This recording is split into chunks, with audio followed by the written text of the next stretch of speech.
Hello दोस्तों, स्वागत है आप सभी का एक बार फिर से हमारे YouTube चैनल ज्ञान स्टार प्लस में। दोस्तों, आप सभी को राम राम, नमस्ते।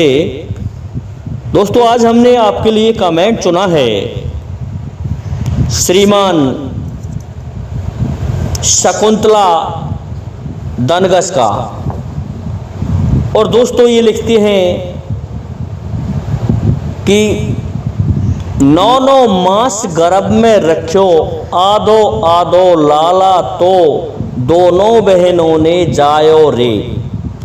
दोस्तों, ये पहेली हमारी गुर्जर शैली की है और बहुत ही सुंदर पहेली इन्होंने पूछी है।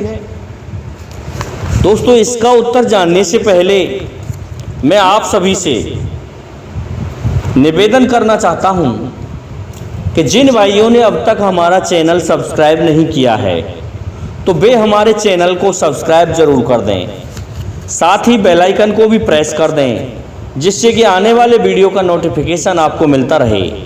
दोस्तों, यदि आप हमारे चैनल को सब्सक्राइब करते हैं तो इससे हमारा उत्साहवर्धन होता है, उत्साह बढ़ता है और हम आपके लिए इसी तरह के रहस्यमय वीडियो डालते रहेंगे।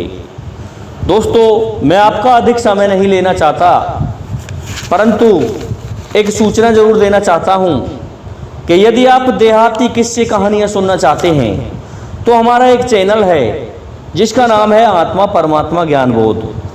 उस पर आपको प्रत्येक दिन या दूसरे दिन या तीसरे दिन मैं कोई ना कोई वीडियो जरूर डालता हूं और उस पर आपको देहाती किस्से मिलेंगे और ये बहुत सुंदर किस्से हैं। तो दोस्तों, वहां जाकर के आप हमारे चैनल पर देहाती किस्से, बात, कहानियां सुन सकते हैं। तो दोस्तों, आते हैं हम हमारे मूल कंटेंट पर। क्या हुआ दोस्तों, महाराज बृहद्रथ, मगध के महाराज बृहद्रथ बड़े ही प्रतापी राजा थे और उनके 2 पटरानियां थीं। दोस्तों, दोनों पटरानियां काफ़ी समय से उनके महलों में निवास कर रही थीं। महाराज बृहद्रथ अपने प्रताप से राज्य अच्छा कर रहे थे और बहुत ही प्रतापी राजा थे।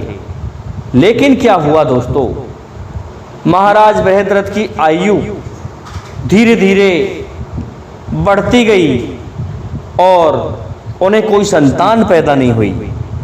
जब उनको कोई संतान नहीं हुई तो महाराज बृहद्रथ दुखी रहने लगे। तो उन्होंने ऋषि मुनियों की शरण में जाना प्रारंभ कर दिया। वो ऋषि मुनियों से इसका उपाय खोजने लगे कि किसी भी प्रकार से उनको संतान हो जाए।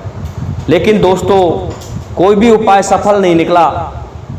क्या हुआ फिर, एक बार महामुनि लोगों ने उन्हें सलाह दी कि आप पुत्रेष्ट यज्ञ कराइए। तो पुत्रेष्ट यज्ञ का आयोजन किया गया। उस यज्ञ में रानियां और महाराज भी थे। तो प्रसन्न होकर के अग्निदेव ने महाराज के लिए एक सेब का फल दिया।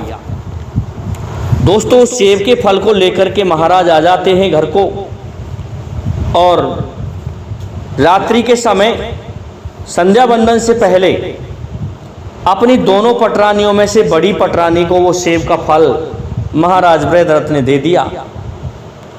अब क्या होता है दोस्तों, दोनों रानी बड़ी समझदार थीं और दोनों बहन थीं। उन दोनों ने कहा कि हम क्यों ना इस फल को आधा आधा कर लें, क्योंकि महाराज दशरथ के लिए वशिष्ठ मुनि ने जो खीर दी थी वो एक ही पात्र में दी थी, लेकिन उन तीनों रानियों में बड़ा सामंजस्य था। इसलिए कौशल्या ने और केकई ने अपनी खीर में से थोड़ा थोड़ा हिस्सा सुमित्रा को भी दिया था। इस कारण से 4 पुत्र पैदा हुए, क्योंकि लक्ष्मण और शत्रुघ्न दोनों एक साथ पैदा हुए थे, दोनों जुड़वा भाई थे। तो उसने आधा दिया, उसने आधा दिया। इस प्रकार से क्यों ना हम इस फल में से दोनों बहनें आधा आधा कर लें। इस बात को दोनों ने उचित समझा और उस फल को काट करके दोनों ने आधा आधा कर लिया। आधे आधे फल को दोनों बहनें खा जाती हैं और गर्भवती हो जाती हैं। इस प्रकार से महाराज प्रसन्न होते हैं कि उसकी दोनों रानियां गर्भवती हैं। तो महाराज खुशी का जश्न मना रहे थे। अब क्या होता है, जब प्रसव पीड़ा हुई तो दोनों रानियों के से आधा आधा बालक पैदा हुआ।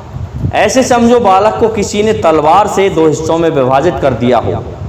एक साथ ही प्रसव पीड़ा हुई तो महाराज को सूचना दी गई और उन्हें रख करके धाय के द्वारा पहुंचा दिया गया महाराज के समक्ष कि महाराज ये आधे आधे फांक पैदा हुए हैं नर के, और ये इस तरह का बालक पैदा हुआ है जो कि अलग अलग है दोनों रानियों के से।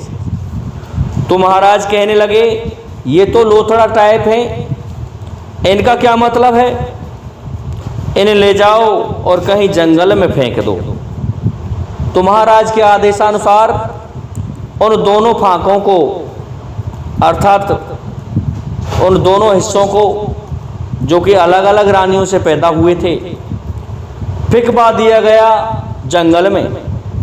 वहाँ पर दोस्तों क्या होता है, जब दोनों रानियों के उन आधे आधे फांक के कंकालों को फिकवा दिया गया तो वहाँ पर एक राक्षसी रहती थी। उस राक्षसी का नाम था जरा, जो कि मनुष्य के मांस के लिए, आदमी के मांस के लिए लालायित थी। तो वह सोच रही थी मुझे कहीं से मनुष्य के मांस की खुशबू आ रही है। तो वह आवाज करती हुई गरजती हुई उधर आ रही थी और एक ही स्थान पर दोनों वो टुकड़े पड़े हुए थे। अब वो जरा नाम की राक्षसी वहाँ पहुँच जाती है तो देखती है कि ये तो किसी ने एक बालक के दो हिस्से कर दिए हैं, क्यों ना मैं इस बालक को जीवित कर दूं। उसको ममत्व हो गया, ममता जाग गई और दोस्तों इस प्रकार से उसने अपने मंत्रों को अभिप्रेरित करके दोनों फांकों को जोड़ दिया और उससे एक बालक बन गया। अब क्या होता है दोस्तों, वह राक्षसी प्रसन्न हुई और कहने लगी कि ये किसका बालक हो सकता है। जब उसने सुना कि इस प्रकार से महाराज बृहद्रथ की दोनों रानियों को अलग अलग ये दो फांक पैदा हुई हैं, ये दोनों वे हैं, तो राक्षसी प्रसन्न होकर के जाती है और उस बालक को साथ में लेकर के जाती है और कहती है महाराज आपकी धरोहर है, मैंने इस बालक को जोड़ दिया है और ये आपका बालक लीजिए। तो महाराज खुश होते हैं। इस कारण से ब्राह्मणों को बुलाया गया और ब्राह्मणों ने क्या किया, जरा नाम की जो राक्षसी थी उसी के नाम पर उसका नामकरण संस्कार कर दिया, जरासंध। तो दोस्तों इस प्रकार से जरासंध का जन्म हुआ। जरासंध बड़ा ही प्रतापी राजा था जो कि 100 राजाओं की बलि देना चाहता था, लेकिन दोस्तों उसका अंत समय ये हम किसी अन्य कहानी में बताएंगे। तो दोस्तों तब कहा गया है कि 9 मास गर्भ में रख्यो, आधो आधो लाला तो दोनों बहनों ने जायो है रे। दोस्तों मैं समझता हूँ शकुंतला तनगश को उनके इस प्रश्न का, उनकी इस पहेली का जो उनकी भाषा शैली में उन्होंने पूछी है उत्तर मिल गया होगा। इसलिए अब हमारे समस्त श्रोतागणों से और सब्सक्राइबर बंधुओं से निवेदन है कि हमारे इस चैनल को और इस वीडियो को अधिक से अधिक लाइक, शेयर और सब्सक्राइब करें। साथ ही बेल आइकन को भी प्रेस कर दें, जिससे कि आने वाले वीडियो का नोटिफिकेशन आपको मिलता रहे। दोस्तों, जय हिंद, जय भारत, जय जय श्री राधे, जय जय श्री राम।